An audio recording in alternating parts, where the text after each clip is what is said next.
नमस्कार दोस्तों, easy engine Gypsy channel में आपका स्वागत है। दोस्तों, मारुति जिप्सी फ्रंट एक्सल के हाउसिंग एंड पे एक ऑयल सील जो लगी रहती है, ये मेरे हाथ में जो देख रहे हैं, ये ऑयल सील को रिप्लेस करना है। तो उसको किस तरह से रिप्लेस किया जाए, कैसे इसको असेंबली डिसमेंटलिंग कैसे करना है, वो मैं बताता हूँ। ये ऑलरेडी ये जो ऑयल सील है उसका आइटम कोड वगैरह मैंने डिस्क्रिप्शन बॉक्स में मेंशन कर रखा है, प्राइस एज वेल एज वो मैंने बुडमो से मंगवाया हुआ है। तो उसको रिप्लेस करने के लिए चलिए पहले सबसे पहले तो ये व्हील को जैक करना पड़ेगा। बिफोर डैट मैंने उसके जो 5 नट ऊपर जो लगी हुई है व्हील के ऊपर, वो मैंने लूज कर रखी है। ये मैं व्हील जैक कर दिया है और ये नट तो ऑलरेडी लूज किया हुआ है। तो चलिए मैं उसको 1 बाय 1 करके ओपन कर लेता हूँ।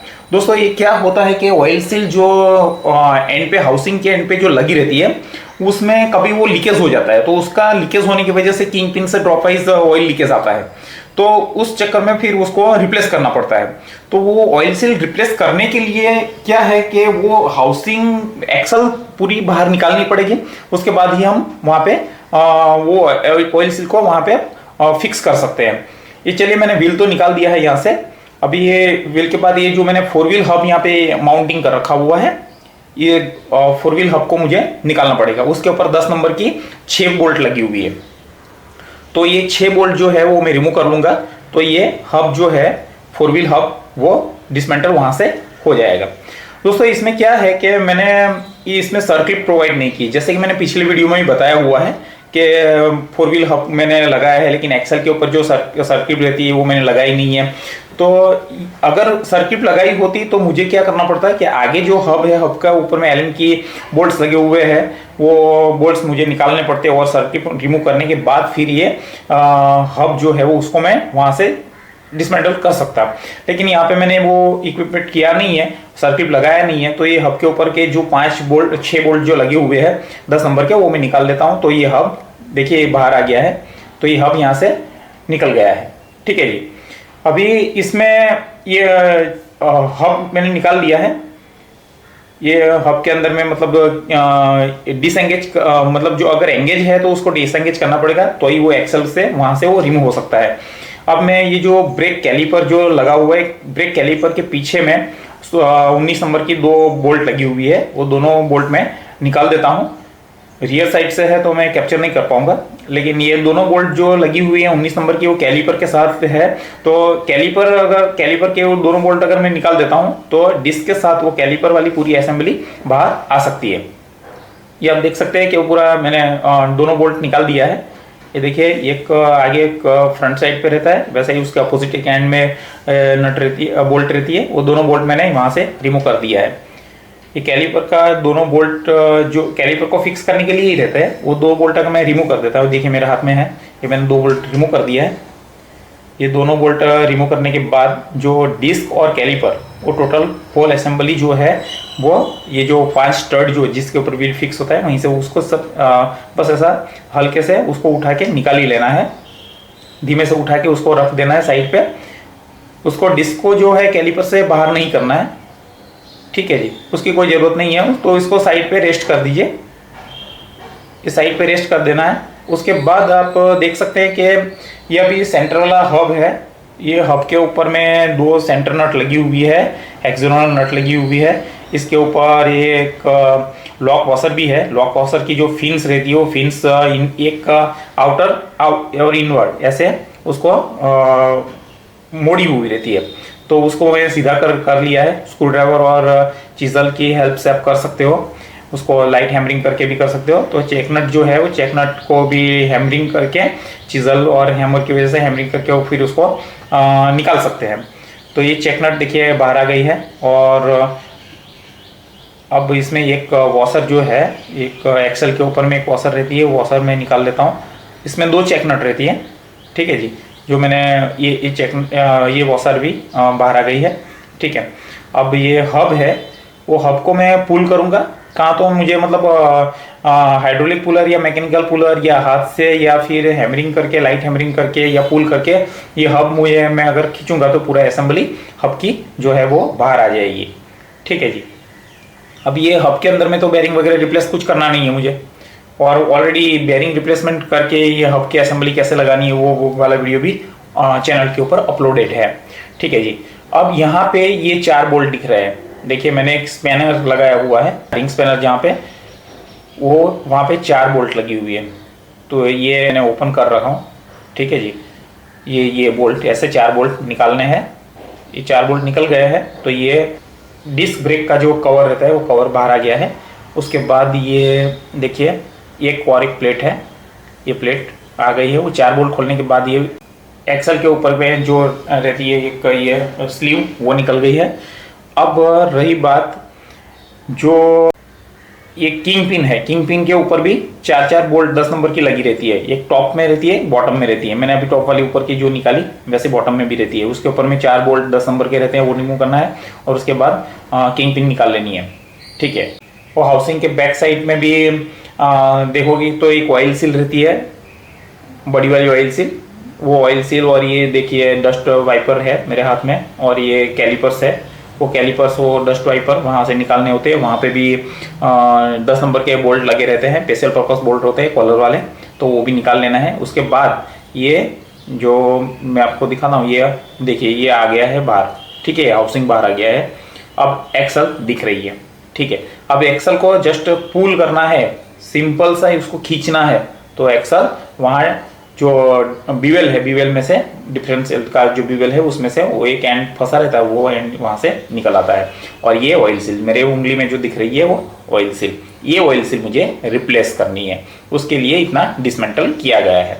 ये ऑयल सील इसलिए रिप्लेस करनी है कि यहाँ से जो हाउसिंग का ऑयल होता है, डिफरेंशियल को लुब्रिकेशन करने वाला ऑयल, वहाँ से वो निकल रहा था। ये बड़ी वाली ऑयल सील जो है वो इस तरह से ऊपर से पहना लेना है। और ये वाला जो मेरे हाथ में जो आप कप देख रहे हो, हाउसिंग का कप, तो वो कप के ऊपर में ये ऑयल सील रहती है। उसके बाद ये कैलिपर, ठीक है, ये कैलिपर। और फिर उसके ऊपर में एक डस्ट वाइपर रहते हैं जो क्लॉथ मतलब ये मैटिंग में से बनाए होते हैं। उसका भी एक वीडियो अपलोडेड है चैनल के ऊपर में। वो ऑयल सील जो बड़ी वाली जो ऑयल सील जो है उसको, हाउसिंग की जो बड़ी वाली oil seal, outer oil seal, वो उसको रिप्लेस करने के लिए, तो वो वाला वीडियो भी अपलोडेड है। तो उसकी असेंबली उसमें भी दिखाई गई कि किस तरह से वो लगता है कैलिपर वगैरह। तो आप वहीं से उसका गाइडलाइन ले सकते हैं, अगर उसको बिठाने के लिए उसका सीक्वेंस क्या है, किस सीक्वेंस में वो बैठता है। क्योंकि उसमें क्या रहता है कि 4 कैलिपर है और डस्ट वाइपर है एक्सेट्रा। तो ये आप देख रहे हो कि अभी मुझे यहाँ पे ऑयल सील जो है वो यहाँ पे फिक्स करनी है। तो मैंने थोड़ा मतलब हल्का ऑयल या ग्रीस वहाँ पे लगा देनी है। और ये ऑयल सील जो है उसको जस्ट रख के प्रेस करना है। ये देखिए मैं प्रेस कर रहा हूँ, तो ऐसे प्रेस करने पे वो अपना जगह पकड़ लेता है। और भी अगर आप चाहे तो उसमें आप वुडन ब्लॉक से लाइट हैमरिंग कर सकते हो, मलेट से थोड़ा लाइट हैमरिंग करके उसको पोजीशन कर सकते हो। वो एकदम एग्जैक्टली बराबर वो ग्रूव में बिठानी होती है। ग्रूव के अंदर में मतलब थोड़ा सा भी थोड़ा भी मतलब हल्का भी वो मतलब मिसअलाइज नहीं होना चाहिए, नहीं तो फिर वो ऑयल सील चली जाएगी, अगेन वो चली जाएगी। अब ये एक्सल मुझे डालनी है, तो एक्सल के अंदर में चलिए जो कप है, कप के अंदर में पहले मैं ग्रीस भर देता हूँ, ठीक है। तो ये ग्रिप, ये यहाँ पे जो बेरिंग रहती है, बेरिंग के अंदर में पूरा ग्रीस इसमें बराबर दबा के मैंने भर दिया है, ठीक है जी। अब ये एक्सल जो है वो एक्सल को मैं जस्ट अंदर इंसर्ट करूंगा, लेकिन ये मेरे हाथ में जो होल्डिंग किया वो एंड है, उसका अपोजिट एंड वो कहाँ जाके बीवेल के अंदर में जाके बैठता है। डिफरेंशियल का जो बीवेल है वहाँ पे वो एंड को रेस्ट करना है। तो ये अभी मैंने ग्रीस तो भर दिया है, अभी चलिए मैं उसको इंसर्ट करता हूँ, ठीक है जी। ये जो एक्सल है, एक्सल को मैं इसमें इंसर्ट करूंगा। तो ऑयल सील तो मैंने वहाँ पे लगा दी है।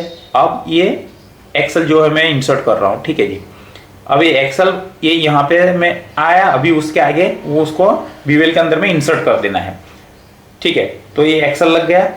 अब ये जो हाउसिंग है, हाउसिंग के ऊपर में जो नकल पिन जो बैठती है वहाँ पे टॉप और बॉटम में एक एक बेरिंग रहती है, उसको भी मैंने ग्रीस का लुब्रिकेट करके ग्रीस लगा के उसको मैंने रख दी है। अब ये जो कप है वो मैं हाउसिंग का जो कप है वो मैं वहाँ पे लगा देता हूँ, ठीक है। और उसको लगाने के बाद मुझे फिर ऊपर का एक किंग पिन और नीचे का बॉटम का एक किंग पिन वो डाल देना है। और उसमें ऊपर वाली किंग पिन में 4 बोल्ट लगता है 10 नंबर के, ठीक है। देखिए मैं किंग पिन डाला ये, ठीक है। तो उसमें नट डाल के बाद में टाइटिंग कर सकते हो। पहले उसमें जो बोल्ट है वो 4 बोल्ट किंग पिन के ऊपर वाली किंग पिन और नीचे वाली बॉटम वाली डाल देनी है। उसके बाद ये स्लीव जो है वो उसको डाल देना है एक्सल के ऊपर में। फिर हाँ, ये प्लेट जो है, ये प्लेट निकालने के टाइम पे आप उसको देख लीजिएगा कि ये कौन से पोजीशन से निकाल रहे हो, किस तरफ से निकल रही है, क्योंकि ये है ना दोनों तरफ पे लग जाती है तो फिर वो उल्टा बैठ सकता है ना। उसके बाद ये जो डिस्क ब्रेक है उसका एक कवर है, कवर लगा देना है। और अभी इसमें 4 बोल्ट जो मेरे हाथ में अभी आपने देखा, वैसे 4 बोल्ट उसमें डाल देने हैं। ठीक है, डायगोनली टाइट करना है। ठीक है, 4 बोल्ट को फंसा देना है, हाथ से टाइट होता है उतना कर लेना है। उसके बाद आपको रिंग स्पैनर लेके डायगोनली उसको टाइट करना है और इसको बराबर सफिशिएंट टाइट करना है, इसमें लूज टाइट चलेगा नहीं।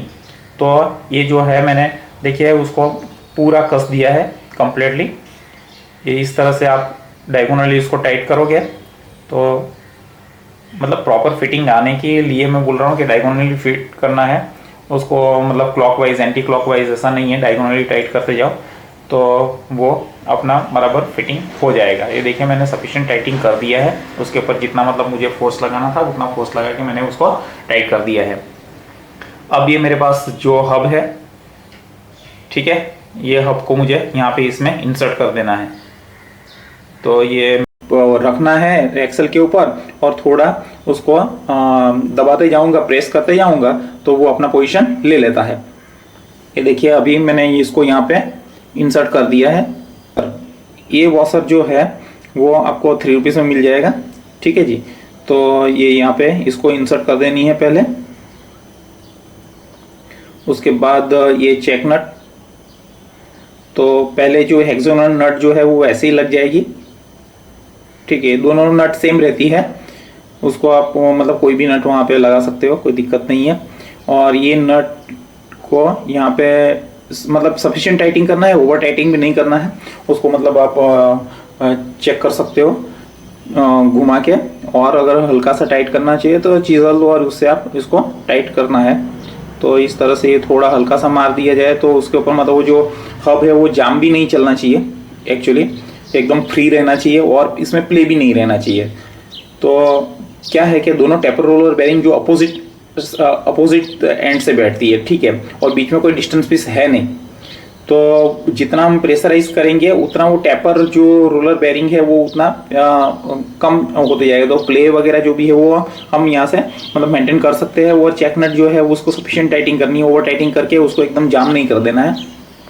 ठीक है जी, अब मैं इसके ऊपर जो ये ब्रेक कैलिपर वाली जो डिस्क जो है वो पूरी असेंबली जो है उसको उठा के यहाँ पे उसको पहना देना है। ऐसा जस्ट ये जो 5 स्टड जो दिख रहा है वो स्टड के अंदर में इसको ये डिस्क को मुझे लगा देना है। ठीक है, तो ये मैंने इंसर्ट कर दिया है। तो इस तरह से ये इंसर्ट हो गया।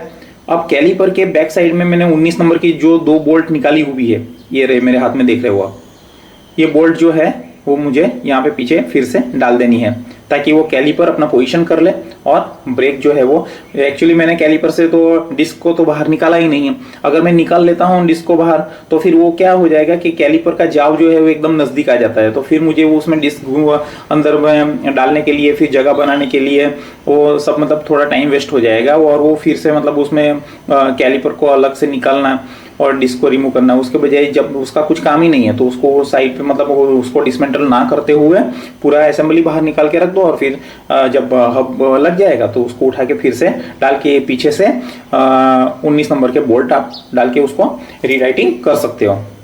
तो देखिए समवॉट अभी ये पूरा मतलब रेडी हो ही गया है। देखिए मैंने पीछे से जो 2 बोल्ट लगाई है 19 नंबर वाली वो भी मैंने सफिशिएंट टाइटिंग कर ली है वो। ठीक है जी, ये देखिए मैंने थोड़ा हैमरिंग भी कर लिया उसके ऊपर, है ना। तो अभी ये बोल्ट जो पीछे वाले हैं उसको बराबर टाइट करनी है और ये ठीक है थोड़ा हैमरिंग करके कर लिया है। और ये क्या है बैक साइड से वो 2 बोल्ट है ना तो मैंने कैप्चर नहीं कर पाया है। और ये हब है, हब को देखिए अनलॉक पोजीशन कर देना है। अनलॉक पोजीशन करने के बाद फिर उसको लगाने से पहले थोड़ा मतलब चलिए ग्रीस वगैरह भी अप्लाई कर लेना चाहिए मेरे ख्याल से।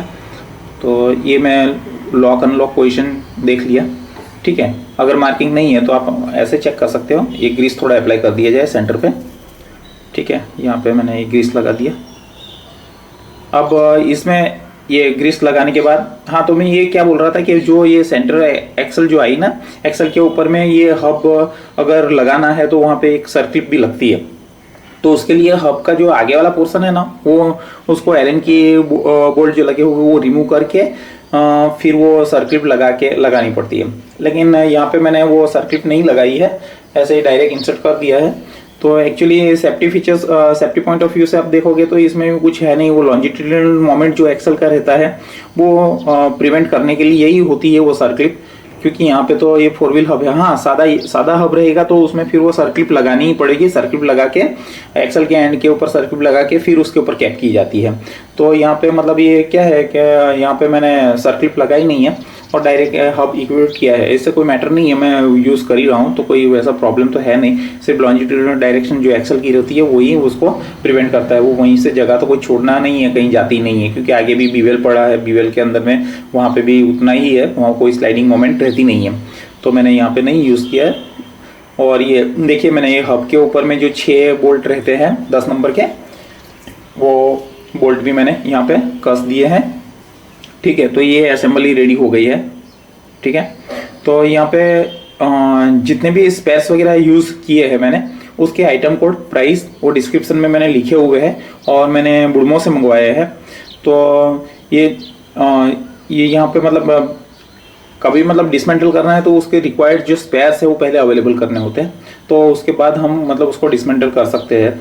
तो उसके लिए जो भी स्पेस लगते हैं वो आप पहले प्रोक्योर कर लीजिए और उसके बाद फिर आप वो चीज़ को यहाँ पे मतलब वो जो भी है वो रिप्लेस कर सकते हैं। इसमें दोस्तों कोई स्पेशल स्किल की ज़रूरत पड़ती नहीं, आप खुद भी मतलब कर सकते हो अगर आपके पास स्पेस अवेलेबिलिटी है तो। आप मतलब एक है कि सेफ्टी पॉइंट को आप सेफ्टी को देखते हुए करना होता है। जैसे कि जैक करना है व्हीकल को, तो जैक किया है वो प्रॉपर जैकिंग होनी चाहिए। ऐसा नहीं कि व्हील रिमूव कर दिया फिर टाइट करने जा रहे हो, प्रेस करने जा रहे हो और गाड़ी धड़ाम से नीचे है, तो उस तरह से नहीं करना है।